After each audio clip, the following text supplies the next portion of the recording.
Hey y'all, answering your most frequently asked questions about this project because I'm still getting questions. So number one, the TV's on the wall. It is an 80-inch TV. It may look small, but it's actually 80-inch. I cannot remove it myself. But back there is also painted too.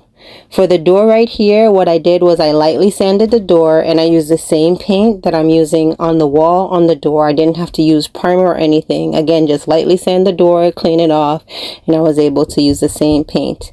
For the ceiling took more paint than the actual wall did. I had to go over the ceiling 2 times, whereas the wall was just 1 coat. The housing for the recessed lighting, I also painted that black, so the only thing that's white in the ceiling is actually the bulbs. I also took down the vent covers and the outlet covers and I spray painted those. This is the paint that I used. I used the Bare Marquee brand and it's the Limousine Leather paint and it's the matte finish for the walls. I chose the matte finish because of the low sheen, because we're going to use this as an entertainment room slash office.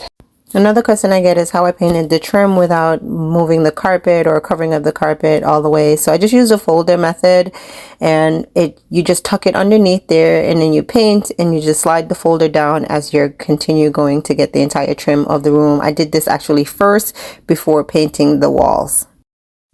I also painted the stairwell leading down into the basement. I painted the entire wall. However, for here, I did not paint the trim at the end. And this was a pain in the ass, trying to get into these little corners and just get the paintbrush. And yeah, but it was worth it. It looks so good. I also intentionally left this one banner white. I know some people it bothers. It doesn't bother us.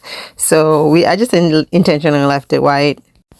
And instead of getting black covers and the vents, all I did was spray paint the vents and the outlets here, and it blended in really nice. Yeah, and this is how the room looks. We love it. It turned out great. If you have any more questions, just drop them in the comments.